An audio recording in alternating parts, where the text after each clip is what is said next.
설을 앞두고 전통시장에서 사용할 수 있는 온누리 상품권 판매가 늘고 있습니다. 찬바람이 불던 전통시장에 온기가 돌고 있습니다. 전라북도가 경기 부양을 위해 2,500억 원 규모의 추경 예산을 편성해 조기에 집행하기로 했습니다. 전북대가 의학계열 지역인재 지원 자격을 도내 소재 고등학교 졸업자로 완화해 지역인재를 외면한다는 지적을 받고 있습니다. 여러분 안녕하십니까? JTB 8시 뉴스입니다. 주민이 70명밖에 안 되는 작은 농촌 마을에서 주민들이 직접 마련한 겨울 축제가 한창입니다.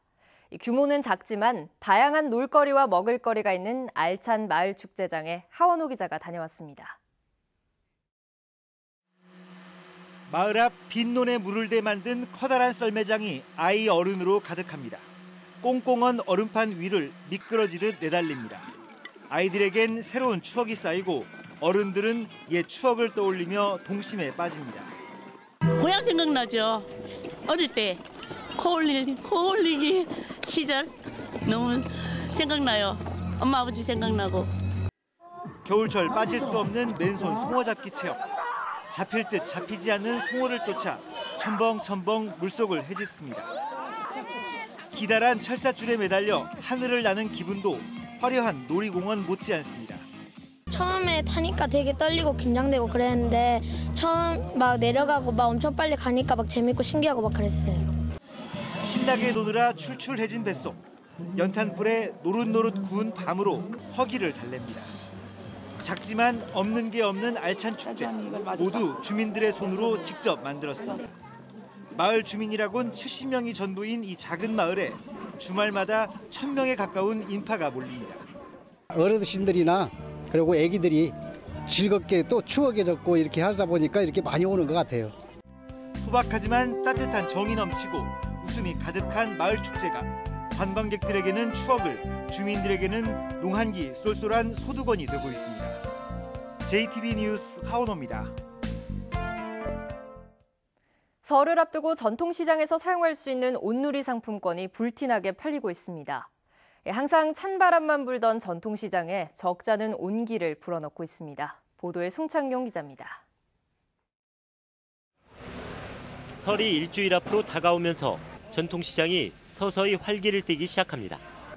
흥정 끝에 물건을 구입하는 손님이 꺼낸 건 현금이나 카드가 아닌 온누리 상품권. 추석 때 주고 설 때 주고 이렇게 꼭 시장 보라고 줘요. 그래서 고맙게 잘 쓰고 있어요. 상인들도 만족감을 나타냅니다. 자녀들이 부모님들한테 선물을 많이 해서 주나 명절 때 되면은 상품권 갖고 많이 나와서 매출에 도움이 됩니다.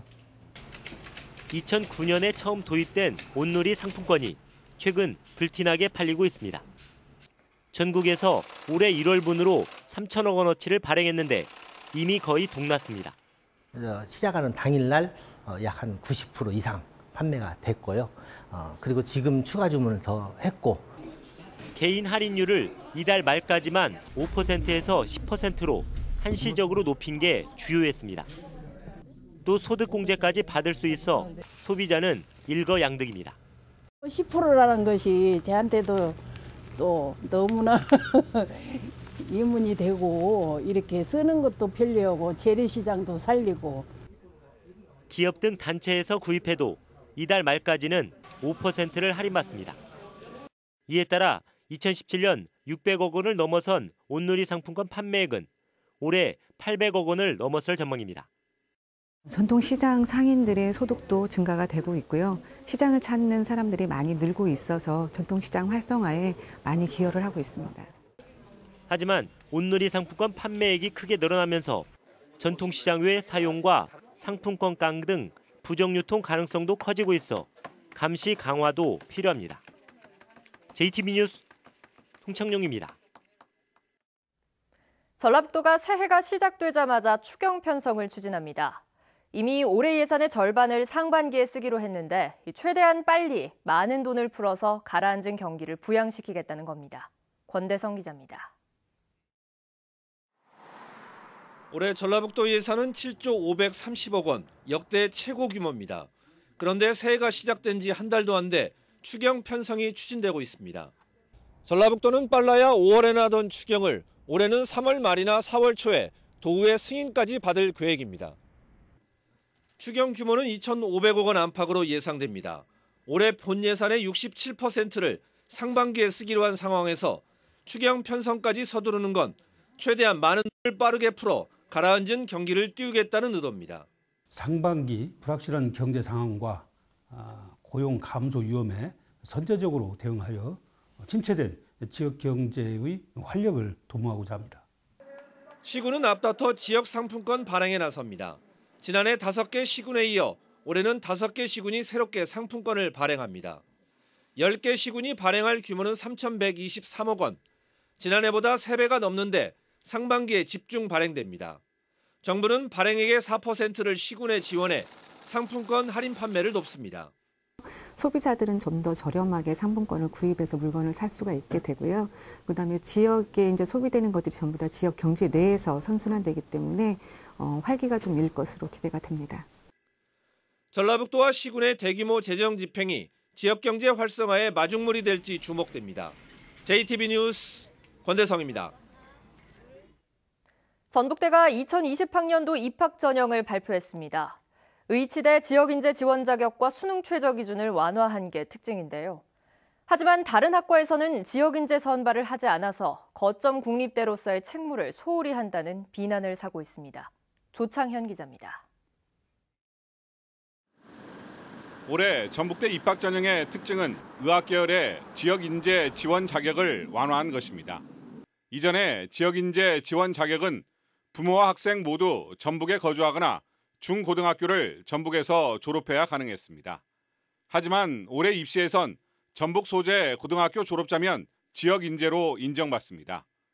타 지역 출신이면서 도내 자사고를 졸업한 학생도 지역 인재로 적용받는다는 얘기입니다.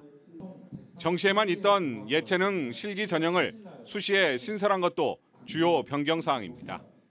2020학년도에도 의학계열 지역인재 선발 인원은 그대로 유지했고 수시 특기자 전형을 대폭 축소하고 일반 학생 예체능 실기 전형을 신설해서 학생들의 선택의 폭을 넓혔습니다.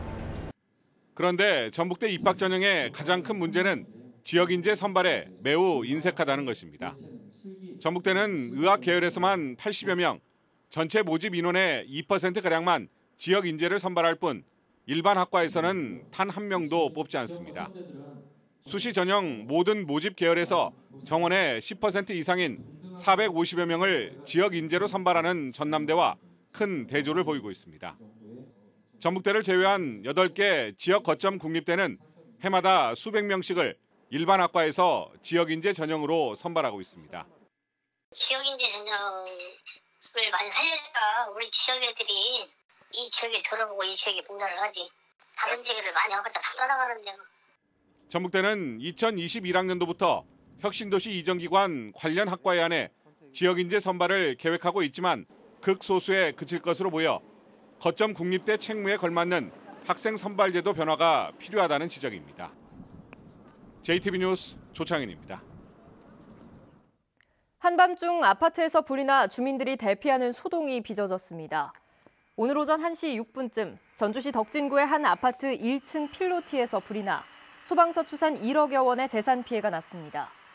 불길은 10여 분 만에 잡혔지만 주민 3명이 연기를 마시고 관리인이 넘어져 가벼운 부상을 입었습니다. 또 주민 200여 명이 건물 밖이나 옥상으로 대피하는 소동이 빚어졌습니다. 경찰과 소방당국은 필로티 천정에서 불길이 시작된 것으로 보고 정확한 화재 원인을 조사하고 있습니다. 내년 총선에 연동형 비례제가 도입되면 전북의 지역구는 2석 줄지만 비례대표로 보완하는 형태가 될 전망입니다. 민주당은 국회 300석 가운데 지역구를 253석에서 200석으로 줄이는 안을 제시했고 야3당은 전체를 330석으로 늘려 지역구에 220석, 비례대표로 110석을 배정하자는 입장입니다. 지역구 감소폭과 인구 기준을 고려할 때 모두 10석인 도내 지역구는 2곳 줄고 대신 지역 출신 비례대표가 늘어나게 됩니다. 전라북도는 인구가 적은 농촌이 많은 현실을 고려할 때 연동형 비례제 중에서도 권역별로 비례대표를 선발하는 방식이 지역 대표성 확보에 유리할 것으로 전망됩니다. 군산시는 오는 2023년까지 상수도 시설 현대화 사업을 추진합니다. 군산시는 600억 원을 들여 65km에 이르는 불량 배수관과 급수관을 교체하고 최적화 관리 시스템을 설치해 수돗물 누수를 줄일 계획입니다. 군산시는 상수도 현대화 사업이 완료되면 69%에 머물고 있는 유수율이 85%까지 올라갈 것으로 내다봤습니다. 전주시 삼천동의 자원순환 특화단지 입주업체들의 공업용수가 공급됩니다. 전주시는 오는 8월까지 18억 원을 투입해 4.8km의 공업용수관을 매설하면 9월부터는 자원순환 특화단지 입주업체들이 공업용수를 사용할 수 있게 된다고 밝혔습니다. 공업용수가 공급됨으로써 그동안 생활용수를 사용해왔던 입주업체들과 리사이클링타운에서는 6억 원이 넘는 수도요금을 절감할 수 있게 됐습니다. 전북교육청이 일선학교에 신학기 반배치고사와 선행학습을 하지 않도록 지시했습니다. 전북교육청은 초등학교 1학년의 한글 능력 평가 시험이나 중고등학교 신입생의 반배치고사, 상급학교 예비과정 운영 등 공교육 정상화법을 위반하는 각종 교육과정 운영을 금지할 것을 일선학교에 지시했습니다. 공교육 정상화법과 관련해 도교육청은 1년에 2번 도내 전체 학교를 대상으로 평가 문항을 제출받아 선행학습 위반 여부를 점검하고 있습니다. 이번 겨울 들어 수도 계량기 동파가 크게 줄어든 것으로 나타났습니다. 전라도는 지난해 12월부터 현재까지 수도 계량기 동파 건수가 119건으로 최근 3년간 같은 기간의 평균인 913건의 22%에 그쳤다고 밝혔습니다. 이는 예년에 비해 한파가 길지 않았기 때문인 것으로 풀이됩니다. 전북은 내일 대체로 흐린 날씨를 보이겠습니다. 무주와 진안, 장수, 임실 등 동부 내륙 지역에는 내일 새벽부터 1cm 안팎의 눈이나 5mm 미만의 비가 내리는 곳이 있겠습니다. 내일 아침 최저 기온은 임실 영하 3도, 전주 영상 2도로 비교적 포근하겠고 낮 기온도 4도에서 7도의 분포로 오늘과 비슷하겠습니다. 미세먼지 농도는 보통 수준을 보이겠지만 황사의 영향으로 높아질 가능성이 있습니다. 화요일인 모레도 구름 많은 날씨를 보이겠고 수요일 오후부터 목요일까지 도내 전역에 눈이나 비가 내리겠습니다.